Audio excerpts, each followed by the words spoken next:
The Lord be with you. A reading from the Holy Gospel according to John.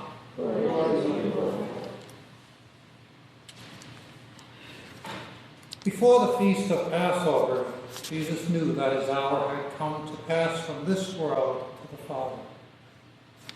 He loved his own in the world, and he loved them to the end. The devil had already induced Judas, son of Simon the Iscariot, to hand him over. So during supper, fully aware that the Father had put everything into his power, that he had come from God and was returning to God, he rose from supper and took off his outer garments. He took a towel and tied it around his waist. Then he poured water into a basin and began to wash the disciples' feet and dry them with a towel around his waist. He came to Simon Peter and said to him, "Master, are you going to wash my feet?" Jesus answered and said to him, "What I am doing you do not understand now, but you will understand later." Peter said, "You will never wash my feet." Jesus answered him, "Unless I wash you, you will have no inheritance with me." Simon Peter said to him, "Master, then not only my feet, but my hands and my head as well." Jesus said to him, "Whoever has bathed has no need except to have his feet washed, for he is clean all over. So you are clean, but not all." For he knew who would betray him. For this reason he said, "Not all of you are clean." So when he had washed their feet and put his garments back on and reclined at table again, he said to them, "Do you realize what I have done for you? You call me teacher and master, and rightly so, for indeed I am. If I therefore, the master and teacher, have washed your feet, you ought to wash one another's feet. I have given you a model to follow, so that as I have done for you, you should also do." The Gospel of the Lord. Praise to you, Lord Jesus Christ.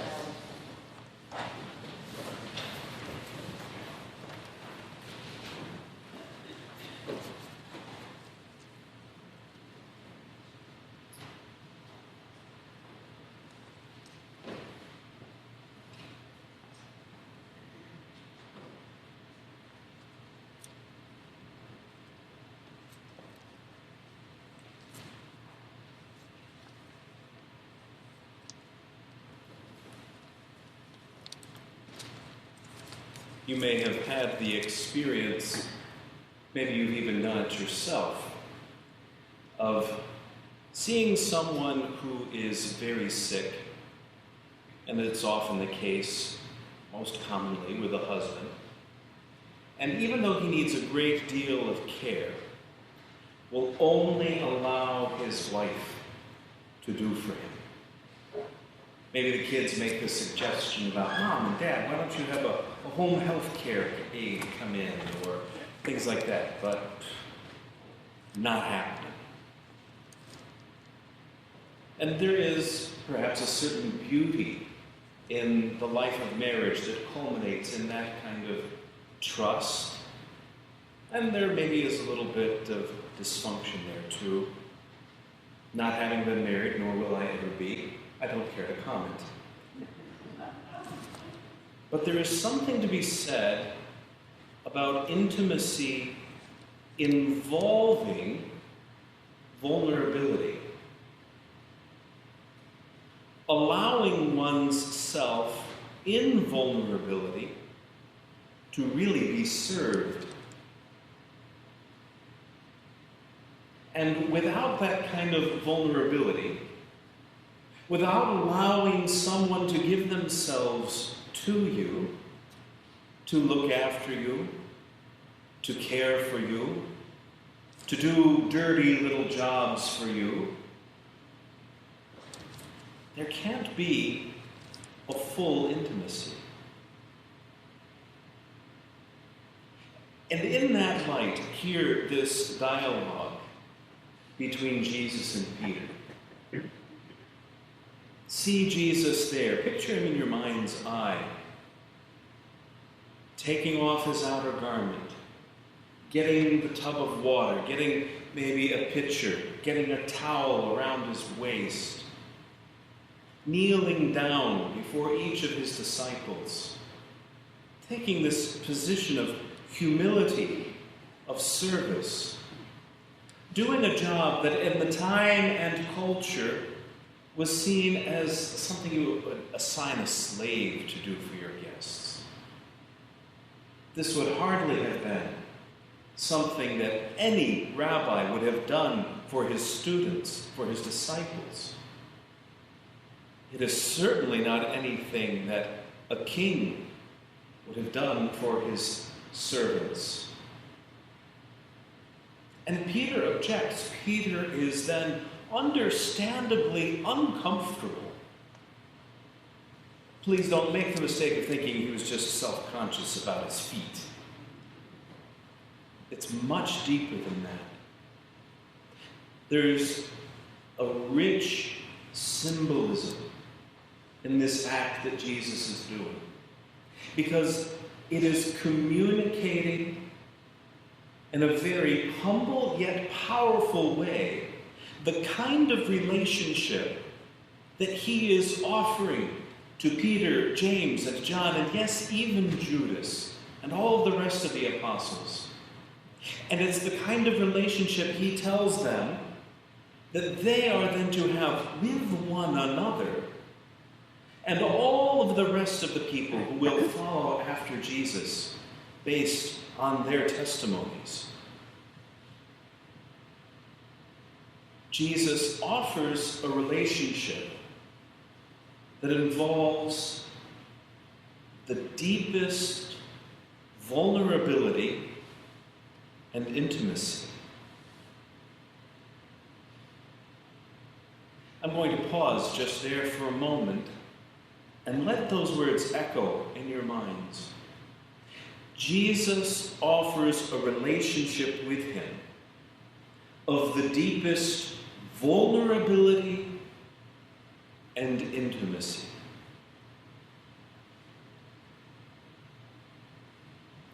Yes, Jesus is God. And yes, it is fitting for us to worship God.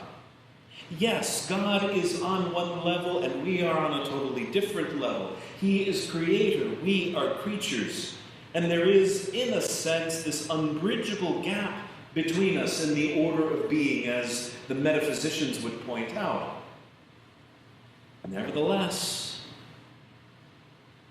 this God offers us creatures a relationship of deep vulnerability and intimacy. And it's not like we were exactly worthy of it. In the context of the story unfolding of Jesus' own passion, he will make it clear that this is the kind of relationship he wants. And then in his agony, his closest friends, these people to whom he has just offered this relationship, they're not even going to be able to stay awake and stand by him. As soon as there is a threat of danger, they're going to turn tail and run away from him. Peter, who seems to be so enthusiastic about entering into this relationship, will deny that he even knows who Jesus is.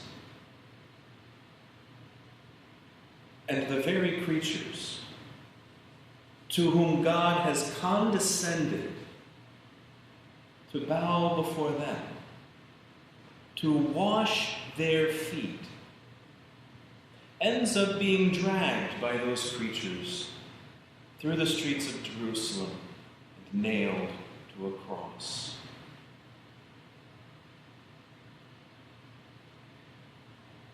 Words cannot really fathom the wonder of this mystery, my brothers and sisters.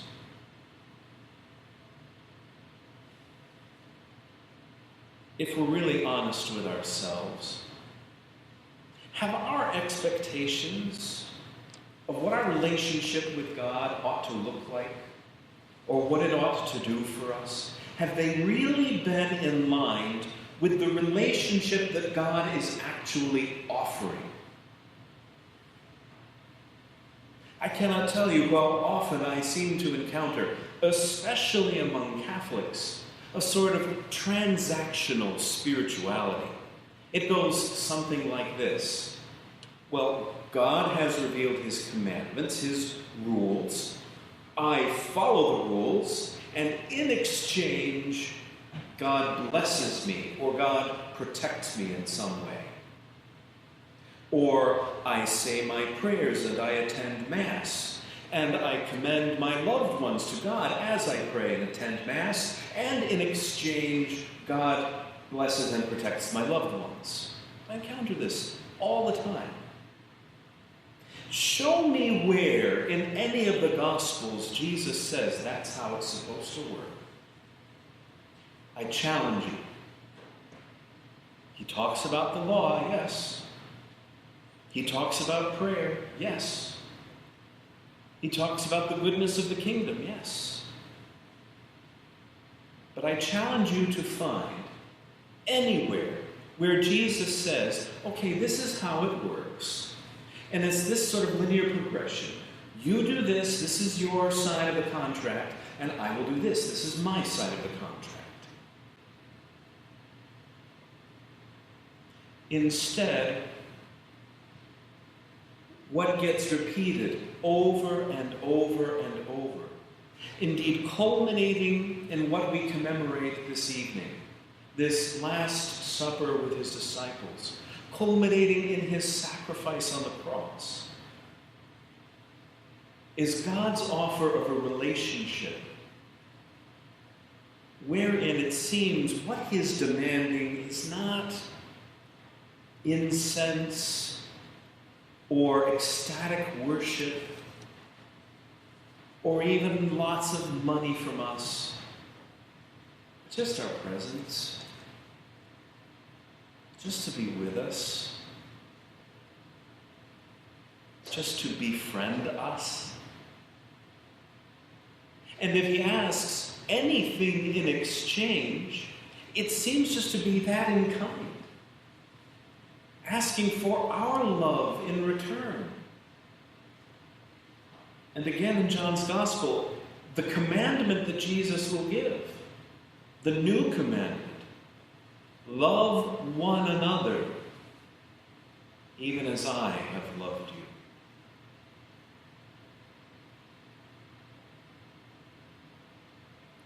Again, if we're truly honest and frank with ourselves, we would admit that it would be a lot easier if it had been the other way around. For as often as we can maybe resent feeling like, well, God's commandments hinder me from pursuing the pleasure in life that I think I want, or the honor and esteem of other people, or the power and the privilege in my community that I'd like to have. God, sort of hems me in with all of these rules. Even though we like to complain about that kind of stuff, the reality is a vision of a relationship with God that looks something like that, where there's rules and we follow, and then God does something for us in exchange, that's a lot easier. In the end, that asks something of us orders of magnitude smaller than what God actually so humbly,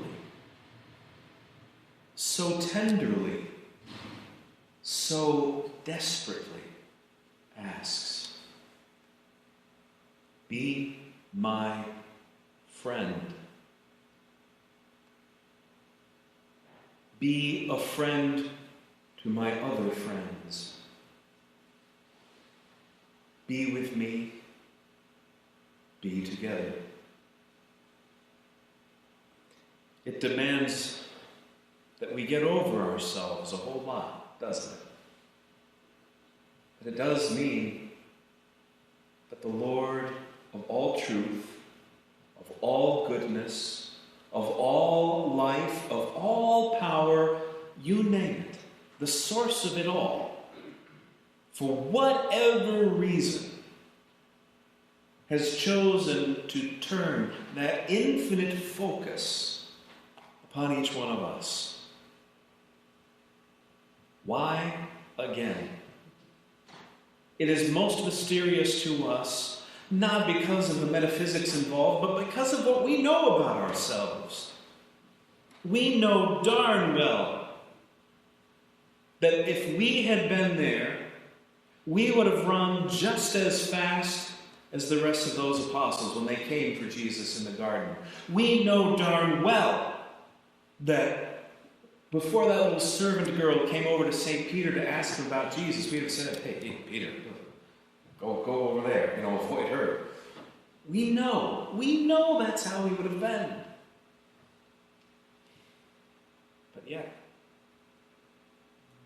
But yet, God comes to us. And this is what he offers, and this is what he asks. And he keeps asking it.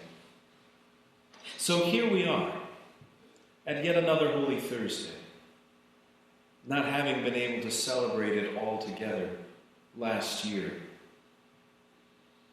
And this drama will play out before our eyes at the altar, as it does every single Mass.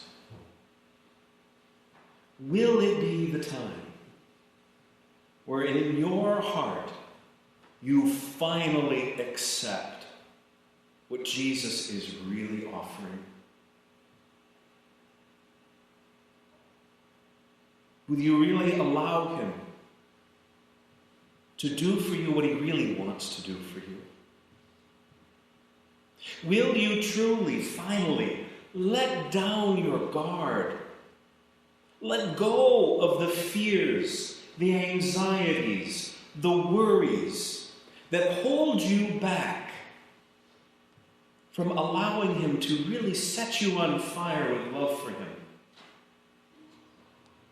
As we look here across the aisles at one another, members of 3 different communities, from here at Sacred Heart and Immaculate Conception and St. Teresa's, will you look across the aisle and say what Jesus wants you to say to each other? Yes, brother. Yes, sister. I will be vulnerable to you. I will let down my guards even to you. Even though I know you are as unworthy of my trust as I am of yours. Will this be the night, could this be the year that we allow the Lord to build within us the kind of community, the kind of fraternity, the kind of family that he really wants to build? Will it finally be the year that I, as your pastor, can fully embrace the role of leading you into that? And worried more about how you treat one another and how about your life of prayer than I am about how we will afford the repairs to the porch or the roof at St. Teresa's or the collapsed barn at Immaculate Conception. Will it finally be the year that I can really let go and say, when we have Mass, this is the greatest mystery. This is the entrance into everything that the Lord wants us to have. So come together and let's really do it. I hope it will be. But I also know I will have some stumblings, as will you, as will every other priest, as will every other parish, as will every other Christian all throughout the world. But here we are, nevertheless, 2,000 years later, and the offer placed before us tonight is the same one as it was that night. And if, God willing, even if we don't accept it fully, we will be here again next year, and the offer will still be on the table. Praised be God. Praised be Jesus Christ, who is so confoundingly loving of us. And peace be with all of you this evening, and with all who love the Lord in simplicity of heart.